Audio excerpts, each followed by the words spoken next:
Alrighty, hello everyone, and welcome to SEO's June webinar on the SCO curriculum. Thank you so much for joining us. I hope you all are staying safe and healthy. My name is Avery Cunningham. I am a Student Services and Admissions Officer here at SCO. I am one of the admissions team members who will be answering your admissions questions and participating in the admissions process. Before we get started, I ask that we all use proper Zoom etiquette by keeping microphones muted unless speaking, limiting background noise, and respecting all of this webinar's attendees and facilitators. We will have time for questions towards the end of the webinar, but in the meantime, if you do have any questions or concerns that need immediate attention, please use your chat feature at the bottom of your screen to communicate with us. Today, you'll be hearing from Dr. Elkins, our Chair of Optometric Education, as she gives an overview of SEO's curriculum and the unique education you'll receive as an SEO student. And finally, before we get started, please note that this webinar is being recorded and will be free and available to view starting next week on our website. And with that, turning it over to Dr. Elkins to introduce yourself and get us started. Thank you so much, Avery. I'm Dr. Lindsay Elkins. I'm originally from North Carolina, and I came to Memphis to join SCO. I attended SCO in 2003, graduated in 2007. I did my residency at the Memphis VA Medical Center in primary care, hospital-based optometry, and then I came right back. I joined faculty in 2008, primarily working in our primary care clinic, teaching students and seeing patients. And I still do that. And I've had various administrative responsibilities along the way, coordinating our school screening program, which I'll tell you a little bit about as we get started, and working in the classes and labs along the way. And now I'm the chair of optometric education. So I oversee our day-to-day aspects of the curriculum. I make the schedules and work with faculty to make sure they can provide the best learning experience. One thing that you'll see our administration, your instructors, one thing that's unique about SCO is we're all optometrists. So we're optometry all day, all the time, all about optometry. So it's one thing that's pretty unique about us. So we'll go ahead and get started. Thank you so much to Avery for getting this put together. And certainly there's my email address if you have any questions later, and we'll get questions at the end of this discussion as well. So everything we do is really focused on our mission. So our mission is to educate the best possible healthcare providers, promote lifelong learning, and foster a personal commitment to service. So anytime we're trying to evaluate the trajectory or your clinic experience, your classroom experience, it's really about how does it support our mission. Everything we do revolves around these three aspects.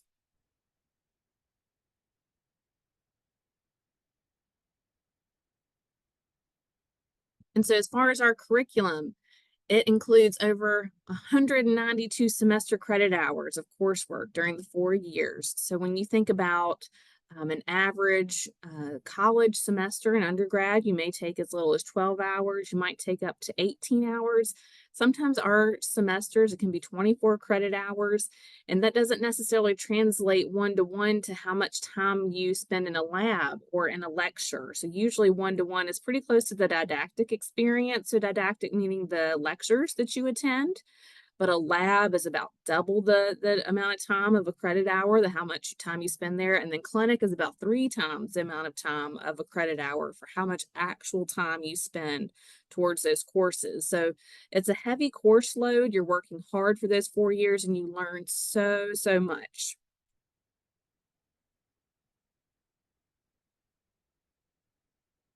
So we're very fortunate that we are in the state of Tennessee. Tennessee has enjoyed a very broad scope of practice.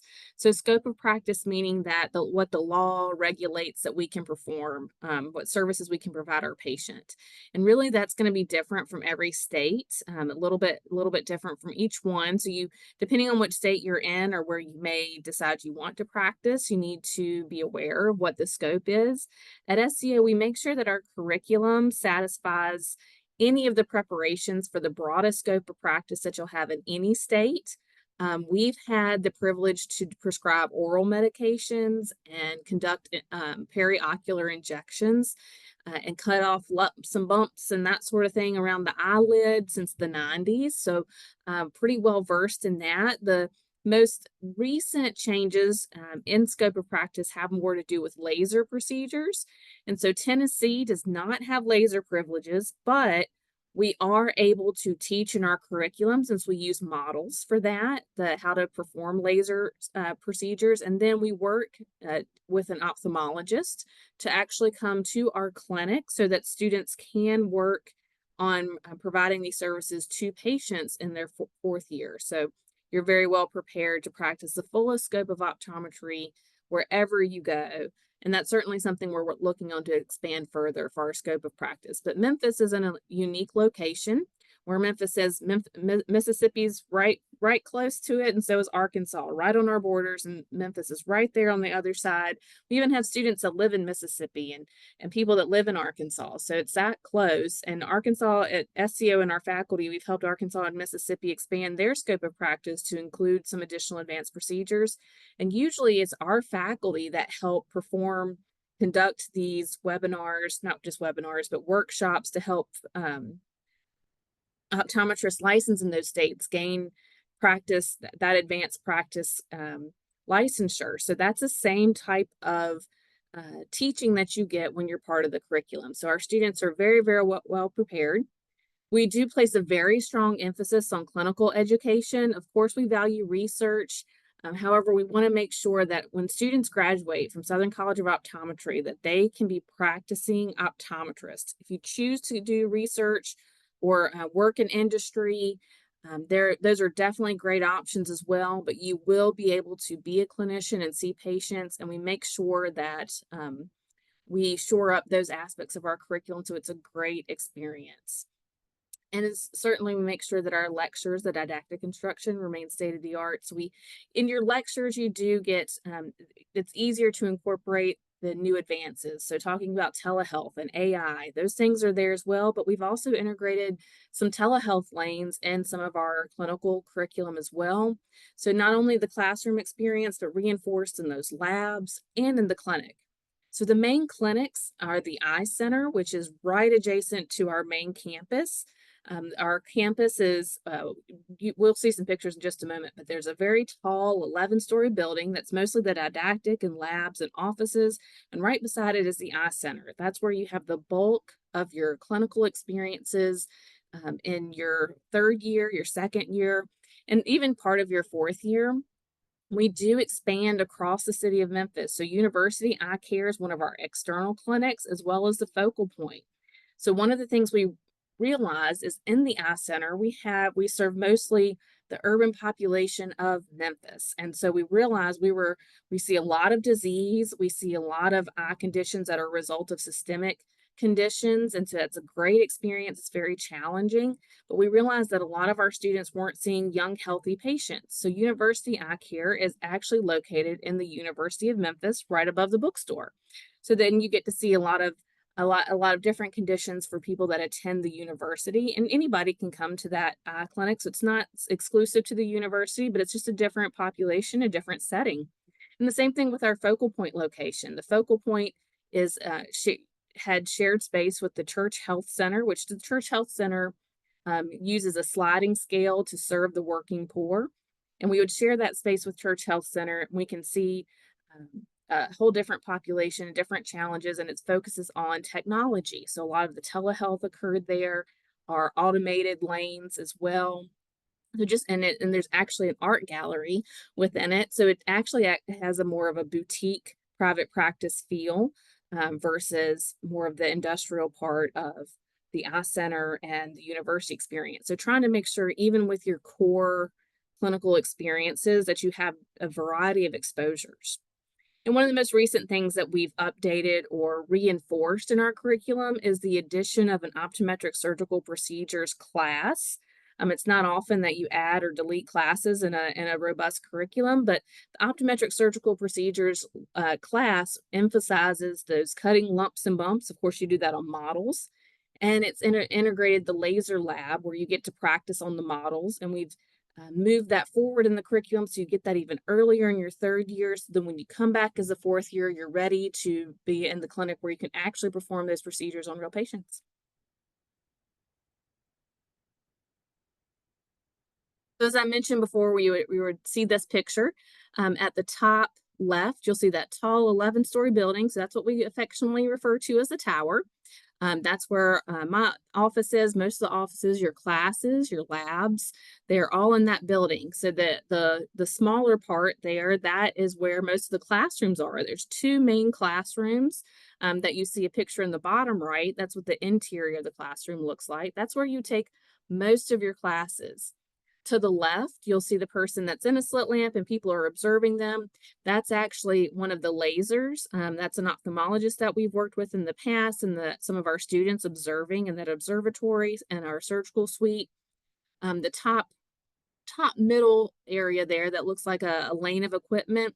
We do have a couple of rooms where the equipment is very similar, if not exactly the same, to what is in the National Board of Optometry clinical skills exam rooms, so that you have to use a digital BIO. The BIO is a headset that you use to evaluate the back of someone's eye, and the computer on the wall allows someone else to grade you on that. And the slit lamp is just a different model, so it's the same model that's used at national boards, so that you're able to practice on equipment that's very similar to the national boards, because part 3 of national boards is actually given for everyone in Charlotte, North Carolina, at the national board testing area.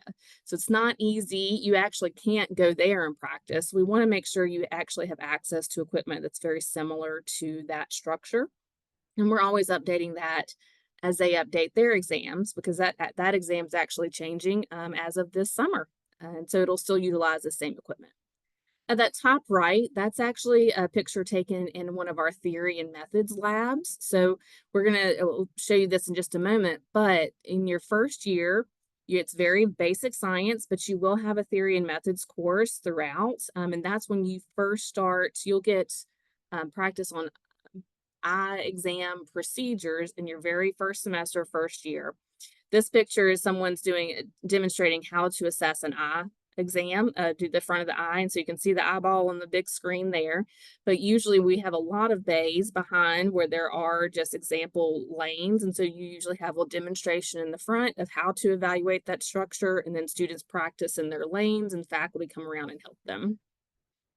So that's from day 1 pretty much. How's it really different from undergrad? That's a question we get asked quite a lot. Really, the focus is completely different. You're in a professional program, so you're not just trying to get through one class and get your best grade and move on. There's very tight integration of the curriculum. It really builds on each other. So a lot of things that you'll get one semester, you may get pretty much everything's cumulative, is what that means. You'll get tested on it much later, or you need to have a good understanding so that you can continually build on those concepts and take it further to be able to apply it to patient care. Of course, we have a very sharp focus on our mission.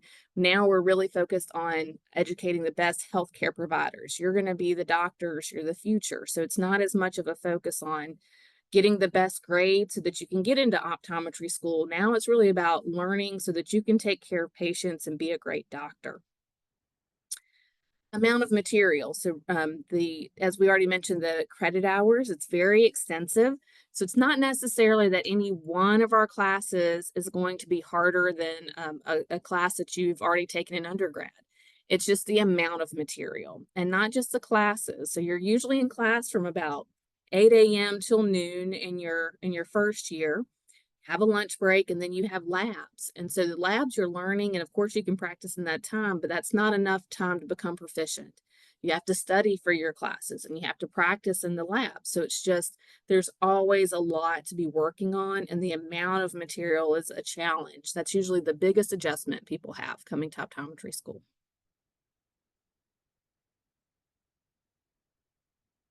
Okay, just to give a little overview of essentially the 4 years, just a broad overview. And I kind of already mentioned this. So in your first year, you start in fall, usually late August. It's very focused on the basic sciences, so foundational. This will be your anatomy and physiology, optics, which can be similar to some of the physics things that you've probably taken before. Your vision science principles, so basic science, biochemistry, so things that are foundational for you to understand and build upon later. And then you still have your optometric theory and methods. So then you will start to learn your examination techniques even in that fall of your first year. And how that works, you're in labs, and usually it's about 30 people in a lab, and you're usually partnered with someone. And that rotates each week, and each semester your lab groups change so that you really get to know people. But yeah, you're really practicing on each other at the beginning. But you got to start somewhere before we can let you loose on real patients. And your second year, so your second year begins during the summer mini term. So there's a little bit of time off in May.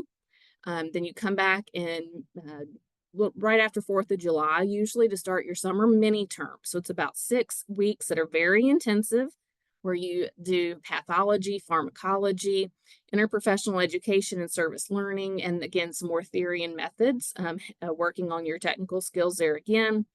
In the fall, you begin your clinical communications and patient care. So you will do vision screenings in the community.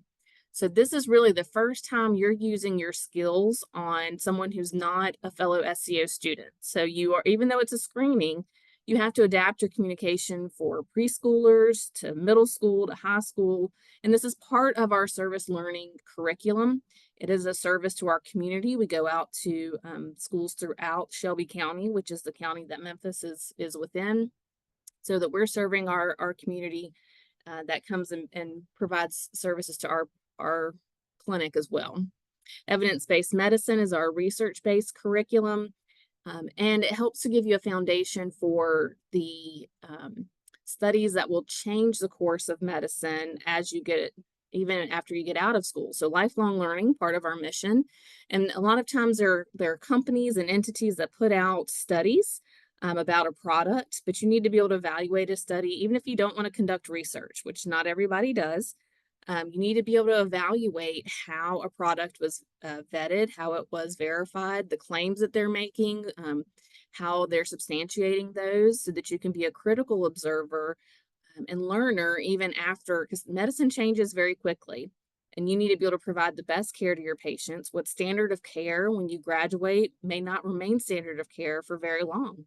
So we have to be able to evaluate what's new so you can integrate it into practice. In your third year, so summer of your third year, you are assigned to clinic where you will start doing comprehensive eye exams. Now, as part of your clinical communications courses in the second year, fall and spring, so fall you do the school screenings and you start observing in our clinic in the eye center. And by observing, you not only observe, but you'll start to do pieces of the exam wherever it fits in. It may be walking a patient from one area to another. It may be doing chair skills like visual acuity or eye alignment tests or reading their glasses. So you'll do parts of the exam. You'll do more of that in the spring of your second year, where you're more integrated as a helper in the exam. So it's mostly third years and fourth years that will conduct the exam, but a second year you get an exposure. Then in your summer of your third year, you are assigned to adult primary care in the clinic and to our contact lens clinic, and you will begin being in charge of your comprehensive exam. And of course, you're under the observation of a staff doctor, but then that's something that you do all of your third year. You're in clinic, you still have classes though.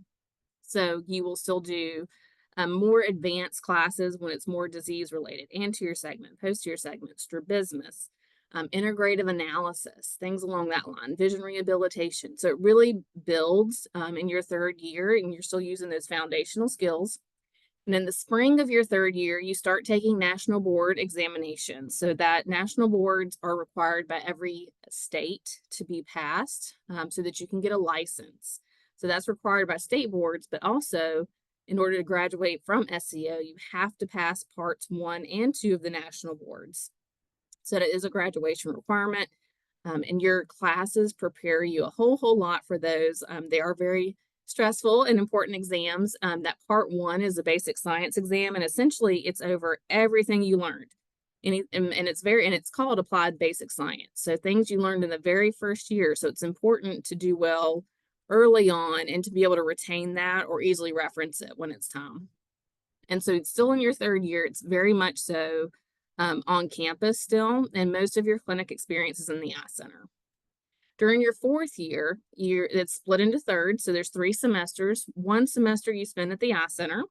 One semester you will pick an externship that's a private practice rotation, and a second one that is an institutional rotation. Usually that means a co-management center or a hospital or VA, something along that line. And when you choose that, you usually choose that in the summer of your third year, your externship rotations, and it could be you may be at SCO summer, fall, or spring, and you kind of can choose your different rotations. Usually the students work together to kind of pick those out.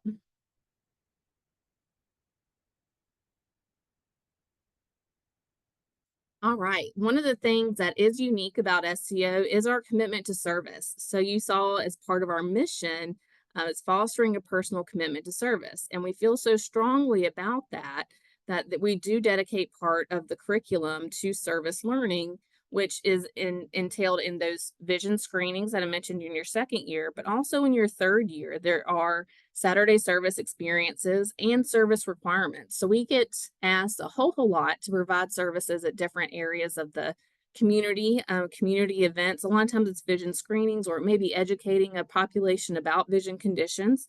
And that's part of a requirement to complete for your before you graduate. The Saturday service experience usually involves partnering with the local organization, usually for a special population. So most recently, it's been those that suffer from addiction and may be in a certain facility. And that facility makes sure people can get to us, and students work one-on-one with an individual. There's a lunch together. They learn about how addiction can affect the eyes, and they provide an eye exam and glasses and all the way through that exam. So again, just more in-depth service. And these are things that you can take to any area of the country. It's very important for the success of optometry and as individuals in their practices that you're seen as an essential part of your community, and it's extremely rewarding to give back to the community. Outside of what's required in the curriculum, there's a lot of opportunities.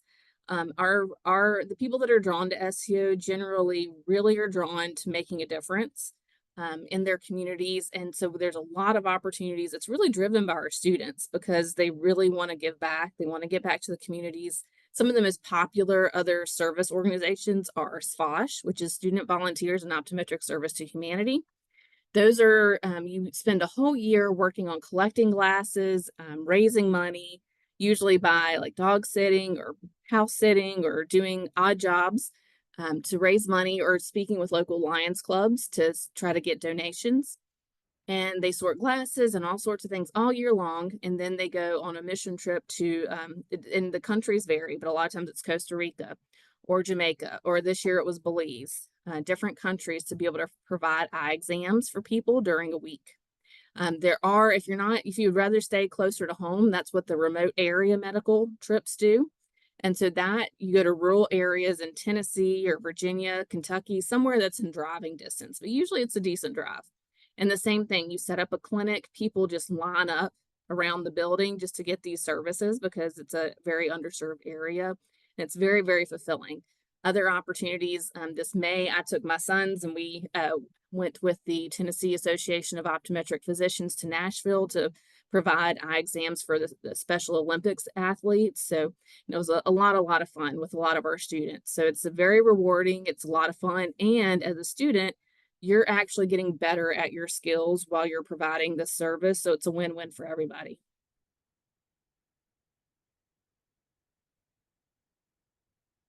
As I already mentioned, optometric lasers and surgical procedures, that's an area of our curriculum we've recently enhanced. We added a lab component to both the third and fourth year so that you have their model eyes where you actually get to perform the lasers and practice on the model eyes. You have practicals to make sure your skills are proficient. And then you're able to work in our clinical service as a fourth year to potentially provide those services to actual patients under the supervision of an ophthalmologist. The surgical procedures course, it's part of your fall of your third year. We use, again, model pads where you're doing cutting on lumps and bumps and you learn to suture them. Injections are reinforced. So we've always had injections and lumps and bumps. The injections you actually do perform on each other. This is not in an eyeball, but it's in your eyelid or in your intramuscularly, but we also have arms that you can practice on. So there's an injection skills exam that's part of a national board exam. That's optional for you to take, but some states do require that you to get your license in that state that you have passed the injection skills exam.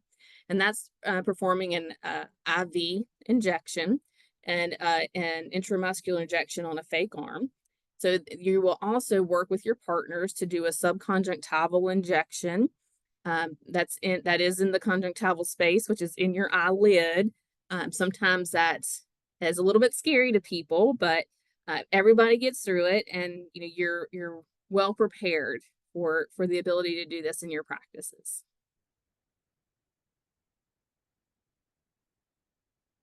So at the very end, when you've gotten through it all, the result of your hard work is you've earned the Doctor of Optometry degree, the OD degree. So in order to get your OD degree, you have to complete all the curriculum requirements, and that makes you eligible to receive a license from a different state. So every state requires that you've graduated and received your Doctor of Optometry degree from an accredited school. Accreditation is something that I work a lot with for SCO. So we are accredited by the ACOE, American Council on Optometric Education, as well as SACS, COC, which accredits colleges in general in this region. So we are an accredited program, and you've met all the requirements, then you get your degree, and then you can apply for your license. That's what you actually have to do through the various states that you may want to practice in. And that's through their state board. So when you get your Doctor of Optometry degree, you can't just start practicing. You do have to actually go through whatever state requirements a state may have, which usually it's a law exam. And depending on the state, passing all parts of the boards in addition to the optometry degree.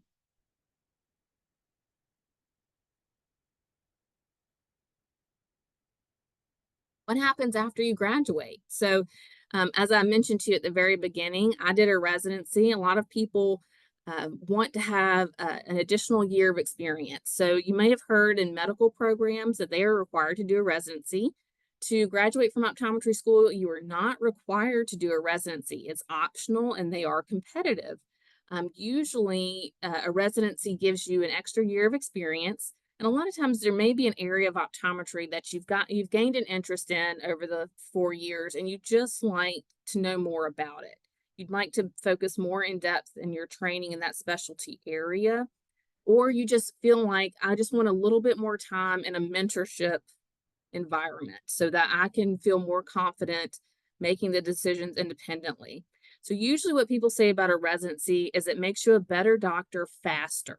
And it's also a separate credential that just opens more doors for you. So, doesn't necessarily mean you get paid more, but your opportunities are more varied. A lot of times, places will say we want a person who has been out for 5 or 10 years, or they've done a residency.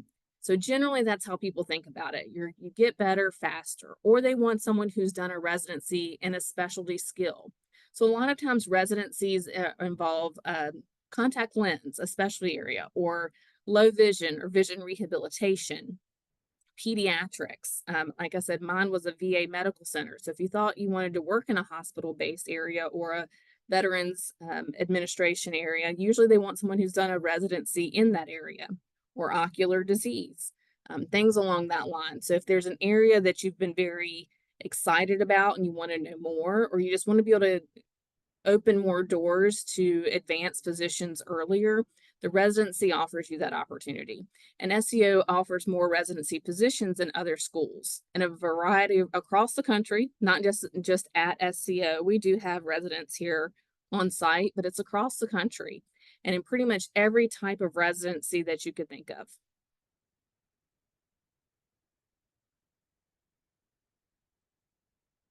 And that's really it for right now. And that's a very, very brief overview of a very intense, very rewarding program that, of course, I'm a big fan of. But does anybody have any questions? And then everyone with your questions, you can use either the chat feature at the bottom of your screen or there's a Q&A feature as well. We should be able to see your questions either way.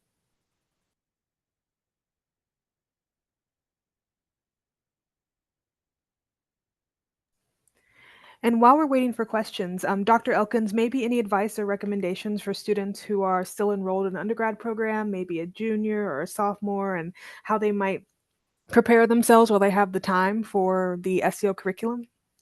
Absolutely. We often get a question of how can what can I do to go ahead and get started? Well, as far as classes, anatomy and physiology are not required prerequisites for SCO. However, it is hugely beneficial, especially the physiology part, because it's complicated. And that gives you a great leg up having had that exposure ahead of time. Of course, more sciences just makes you well versed at taking the science classes, but really, we have students that have all sorts of backgrounds. And so, usually, having a business acumen does help when in your future profession. We do have business courses as well. We didn't really touch on those very much, but practice management, even though we really focus on you being a great doctor, in order to be a great doctor and take care of patients, a business has to be able to keep their doors open. And to be able to do well and serve your patients well, you also have to be able to at least keep your lights on wherever you are. So, having a business acumen does help as well. If that was something that you were thinking about, you might want to own your own private practice.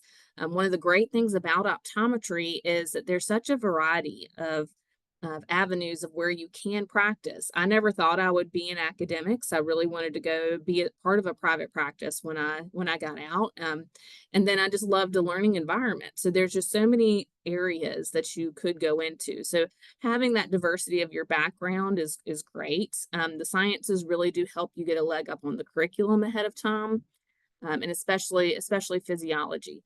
If you wanted to look outside of your curriculum, if you're still want some other reinforcement, is really just getting more exposure in an office, seeing how it really runs, being in customer service in any way. You can be the best doctor, but if someone doesn't feel that you care about them, they probably won't want to come to see you.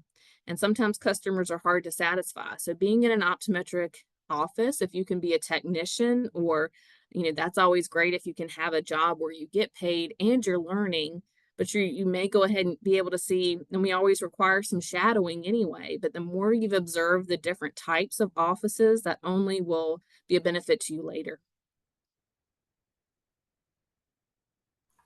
Thank you so much. And we do have a couple of questions. First one is from Gabrielle asking, SEO has a large student body from all over the US. Is there any way to prefer your home state in your fourth year when the time comes? And I think they're referring to externship specifically. Yeah, absolutely. So there's been different strategies as far as what's best for students. And I do believe right now, as far as externships go, you get home state advantage. Like that's the first priority.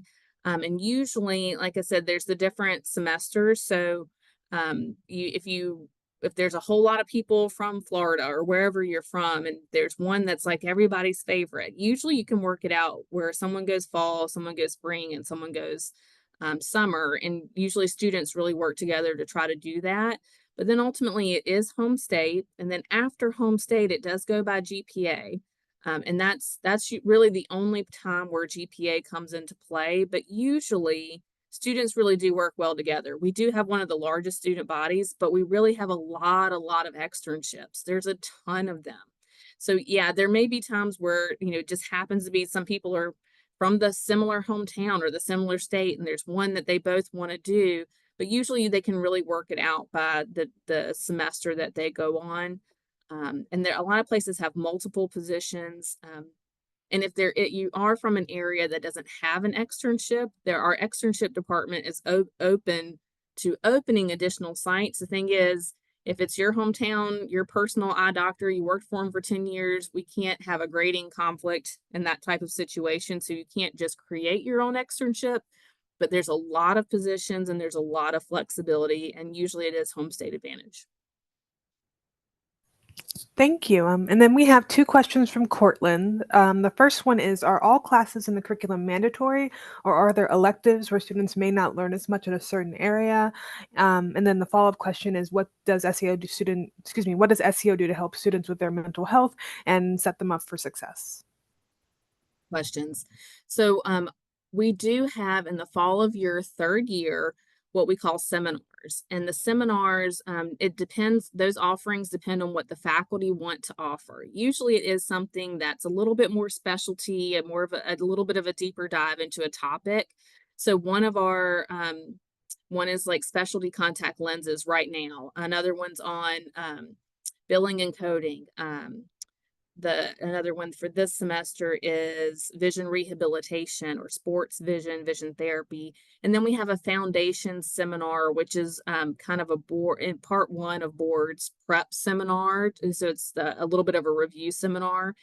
And right now, we are requiring people that don't do as well in the first or second year to take that foundation seminar. So hopefully, they get a leg up in preparing for part one of board. So, doing better in the curriculum gives you more flexibility and options there.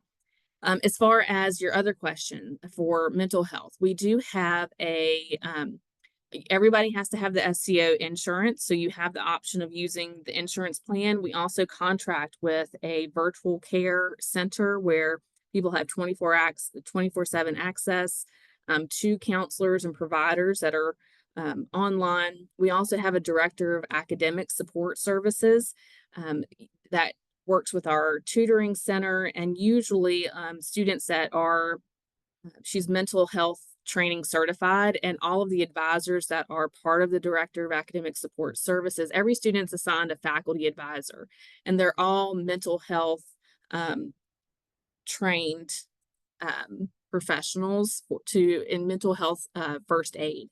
So trying to recognize if someone's in crisis, that is something that we focus on more, of being able to identify when students need help, but also being available. So it's either the advisor, our director of academic support. Our concern is our EAP, which is an employee assistance program, but that's also available to our students. Again, 24/7 access, the telehealth services, and then providers through your insurance as well. Alrighty, thank you. And then one last question. Could I major in business and apply for optometry school? Absolutely. We have a lot of people that have a different focus of their major that's not science oriented. A lot of times people don't find optometry right away, so they may have focused on something else, and then they take the prerequisites. As long as you take the prerequisites, that will set you up for success. The more science acumen that you have, or you've demonstrated your ability to do well in the STEM classes, that helps with your entry, but absolutely you can have other majors. And we have several students that are fall in that line. And honestly, it's a great diversity of background for our students. So not everybody's a science major. That's the most common because it's usually the most efficient way of getting our prerequisites and getting your degree. But we love having the diversity of backgrounds, especially if you're thinking about being a private practice owner or just being able to provide a practice that you join additional business tips. Because a lot of us really love being doctors.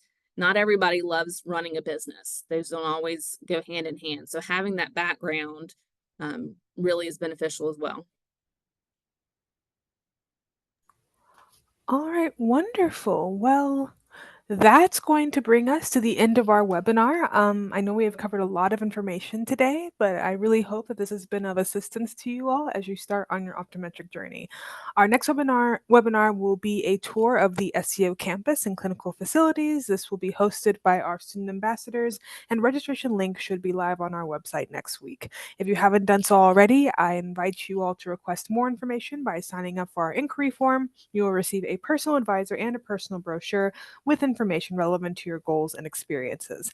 Thank you so much to Dr. Elkins for sharing of your time and your insight, and a special thank you to all of our attendees who have joined us. We hope to see you all at the next webinar in July, but in the meantime, have a great weekend and take care.